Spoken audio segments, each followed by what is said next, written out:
What's going on, ladies and gentlemen? How you guys doing? Hopefully you guys are having a fantastic day. Today, as you can see, we're out here at a lake. It's Diamond Valley Lake. We're going to be talking about my Daytona 765. We're going to be talking about all the mods I've done to it, what I've done so far, and what I plan to do in the future, because there's still more. There's always more to do, right? So I figured what better spot than a beautiful lake to come and talk about the bike and show you guys around her. So if you don't know, this is my 2020, 2021, I don't know, it's weird. Some people call it 2020, some people call it 2021. Daytona 765. It's actually number 7 out of 765 for North America. And I'll go into more of that in a minute as well. But with that said, let's go ahead and get this thing going. Cutting the power lines, we're done talking about it. A spark turns into fire, and we're not sorry about it. If you're not sleeping tight, you know we're onto something. You hear the streets are crying, ocean turns into fighting.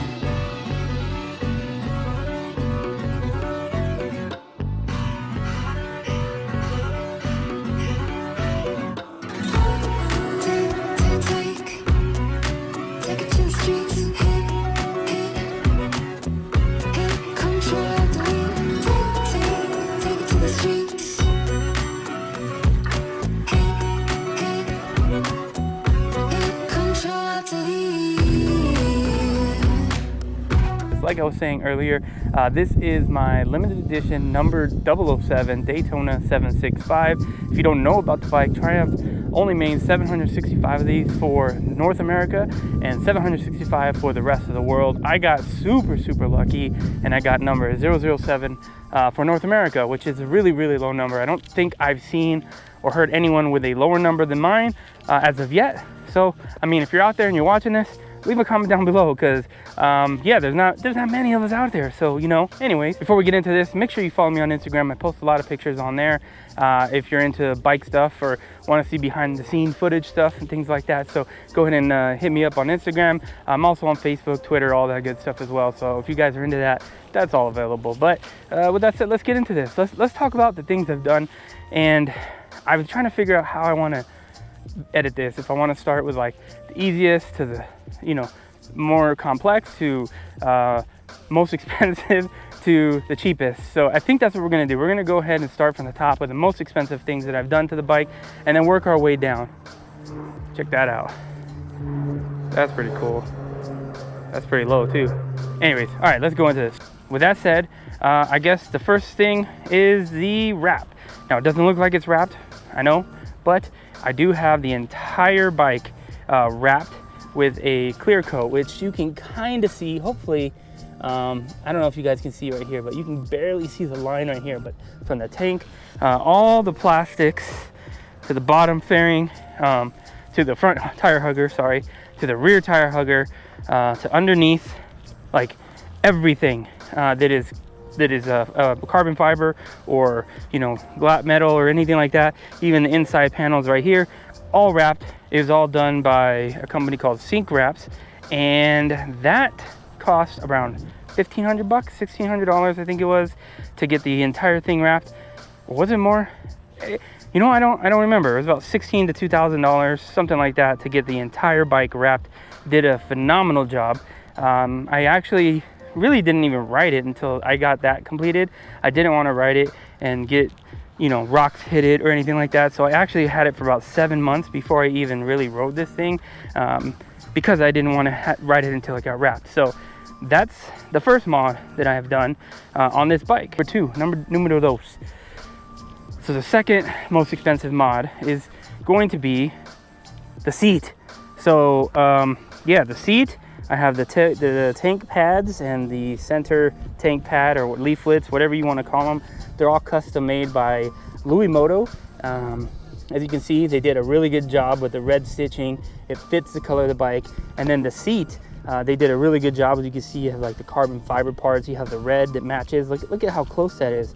And then of course, I did get it custom embroidered with my logo up here. Fantastic job. Also, you can see the carbon. I'll try to get a closer look for you guys. Hopefully the sun is in the way, but yeah, there you go. And the stitching, look at that pattern. So I actually took the OEM seat off to pull the cover off, and K6 and myself pulled the OEM cover off and put a gel seat. So it's also a gel seat in here, and that took a little bit of work. I have a video that I made for that, but there's some audio issues. Let me turn this way so that the wind is on my back. Hopefully, it's kind of windy out, so I'm hoping you guys can hear me. But what did I say? What were I at? Yeah. So we took the OEM seat, uncovered it, which I still have, cut out the little gel piece, cut out a little hole big enough for the gel piece, put the gel piece in here, and then covered it all up, and it came out really good. So yeah, this I think was about 600 bucks. That was with a discount, keep in mind. So very pricey, but I think it was well worth it. You know, the whole point about motorcycles is trying to make them your own. Even though this is limited edition, I don't intend to sell this bike. So I know a lot of people are like, maybe like, oh, it's limited edition, why would you do something like that? Oh, and just for verification purposes, there you go, number 7 of 765. So like I said, a lot of people, limited edition items, they don't want to make a lot of major changes, or, you know, because it's resale value. But I don't intend on selling this bike, so I just went full in with it, and we got the custom seat, the tank pads, or tank leaflets, whatever you want to call it. Like I said, it was about 600 bucks, but super worth it. I think it was, at least. And they make it look unique. All right, so now on to the next thing. Hopefully it's not too windy for you guys, but the next thing is we got rid of the bread box and put a mid pipe by a gentleman. I just made my last video. All right, so you can see down here, that's the mid pipe. It is missing some things here, which I'll talk about after we get over all the things that I've done to the bike and all the mods. But yeah, so it was just a straight, I guess, stainless steel pipe, and after riding it a little bit, it actually turned brown. And that could be either I forgot to wipe it down from the grease from our fingers from installing it like we did here with the alcohol wipes, and so it turned brown, and I didn't really like it. And so I went ahead and got one of those heat wraps that you put on exhaust, and we took it back off, wrapped it up, and I think it makes it look a lot better. And it makes it look way better with this little wrap. I know like I said, this is custom, right? Like, there's not a lot of parts for this bike. And that's the thing about this motorcycle, is because it's so limited edition, there's not a lot of parts for it. There's no one that makes a full system for this, specific for this bike. I have seen some people like modify Aquabovic exhaust and all that to get this to work, but you know what? This was the simplest thing, and this was about 250 bucks, 230 bucks, something around there. So it's still not that expensive for what you get, and obviously it sounds incredible. If you guys haven't seen or heard, if you guys want to hear it, click the link up top. I'll put it up here somewhere. I'll put it up here. I'm not sure which side it shows up, but I'll put it up there. You can click on it to the video of install, and you can hear that. It sounds incredible. It makes a huge difference, especially for the price. So that was yeah, so that's the last thing I've done, the latest thing I've done to this. We did the wrap, we did the sink, and then we did the mid pipe. Wait, seat. We did the seat, and then we did the mid pipe. The next thing is the lighting. I don't know why it didn't come with LEDs, but this bike did not come with LEDs, which was really frustrating. They were like those yellowish lights, absolutely horrible. So I replaced this, if you can see, hopefully, with an LED, little LED light. I've replaced that, as you can see, that's like an LED as well. I put that one there too, and it's so much brighter. I do a lot of riding, normally, I do a lot of riding in the early morning, and then when you get caught out after going on a long day ride, you get caught out in the dark, those lights weren't gonna cut it. So these things, absolutely amazing. Oxbeam is a company that I use. I'll put the link down below if you guys are interested in them. I'll try to link everything down below if you guys want any of this stuff, and put the information in the description. So if there's anything here that you want to do on your bike, I'll put it there. I don't think there's a lot of Amazon links, unfortunately. So what I'll put down there will be, you might have to do a little bit searching. It might not be a direct link, but it'll be there. All right, there's 2 more things that I've done to this bike, and they're at the bottom of the list just because we were going by most expensive to cheapest, and I happened to get them for free just because I was lucky and I reached out to them. But this is what is this? We did the wrap, the seat, the pipe, the lights, and then now we're gonna go ahead and do the Fender eliminator kit, as well as the integrated tail light. So let's take a, yeah, this is the Fender eliminator kit by Moto Dynamics. I have their Moto Dynamics Fender eliminator kit. Actually, no, I don't.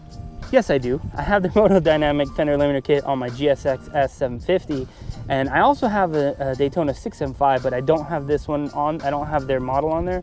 And I actually hit them up because what I was reading is that a lot of the 675 parts fit on the 765. So I actually hit them up and was like, yo, I noticed you don't have anything listed for the 765. My understanding is that the 675 parts fit on the 765, and I actually read a different company did the similar thing. And so I was like, yo, if you send it to me, send it my way, I'll install it, make a video, and then you can post it on your site saying that it works. And so that's what I did. So we have the Moto Dynamic Fender eliminator kit, which as you can see fits like a glove. It's perfect, it fits great. You have the light, I mean, it's just clean. And then obviously you don't see any blinkers, and that's because I also was able to get them to send me the Moto Dynamic smoked out integrated tail light. Now I have this on my 675 as well, so I've already installed it once on my other bike, and it was pretty easy to install on this bike right here. Let's take a look. So you can kind of see how it works. The left side and then this right side will flash as well, and then when it brakes it flashes. So it was a really cool setup. I've had people ride behind me just to make sure it's visible. It is really visible, really bright. I know the camera doesn't probably pick it up correctly, but this is from Moto Dynamic. I'll put a link to both of these products into the description, and they both fit. They fit perfectly. They just plug and play. There's not a lot of messing around. And when it comes to like Fender eliminator kits and integrated taillights, that's one of the things that I was like really key about, is I didn't want to have to cut wires. I didn't want to have to make any modifications, and you don't have to do that with this. So it's literally plug and play. So yeah, that's everything so far that I've done to the bike. There's more coming. Like I said, these are just some mods that I have done to it. So the next steps for this is going to be, I need to get the cover plate to go there. I still have it obviously, but I need to figure a way to mount the heat shield here so that it looks, I guess, more normal, what it used to look. Obviously it's missing a bunch, and the heat shield on the other side as well. All that stuff's at Kenny's house, but I got to pick it up, figure out how to put it on, and like make it look normal. So that's probably one of the easier things. Next step, I'm gonna be taking it to SoCal Superbikes. If you don't know who they are, they're a shop in LA. They dynoed it. I got this dynoed completely stock before I put the mid pipe in, and it was about 121 horsepower to the wheel.